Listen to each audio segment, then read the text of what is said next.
MLA Virupaksha మాట్లాడు. Sir ఏం లేదు కదా, మొత్తం అంతా ఒళ్ళు పెట్టుకున్నారు. మన అందరి పెట్టిందా తెలుసుకుంట దగ్గర పెట్టినారు. పాపం దాదాపుగా 2000 ఎకరాలు అంతా పట్టుకొచ్చింది. కంకి వెళ్తుంది. కంకి కూడా ఏం పరిస్థితి, చాలా గోడాడుతున్నారు పాపం. చాలా పెట్టుబడులు పెట్టినారు అదంతా.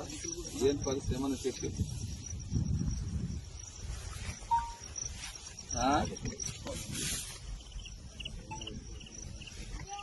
ఉన్నాయి కదా సార్. ఇప్పుడు డ్యామ్లు ఉండవు సరే అంటే అందరూ ఇదే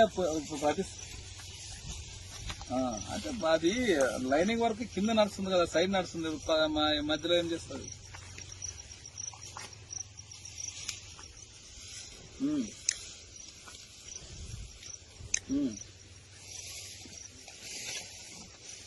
ఈరోజు మన చింతకుడు గ్రామంలో చూస్తున్నాము.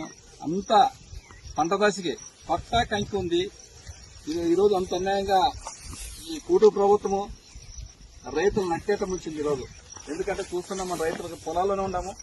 పొట్టదశి కంకిగానే వెళ్ళింది. ఆ కంకి వెళ్ళిన దానికి ఒకసారి ఈ నెలంతా ఇడిచినాక నీళ్ళు మనకి మార్చి నెలంత నీళ్ళు ఇడిచితే మన రైతులు పంటలు పండేవి. అలాంటిది ఈరోజు అన్యాయంగా ఈ చంద్రబాబు నాయుడు, ఈ కూటమి ప్రభుత్వము, అసలు ఈ చంద్రబాబు నాయుడుకి అయితే ఎప్పుడు రైతుల గురించి ఆలోచన లేదు ఆయనకి.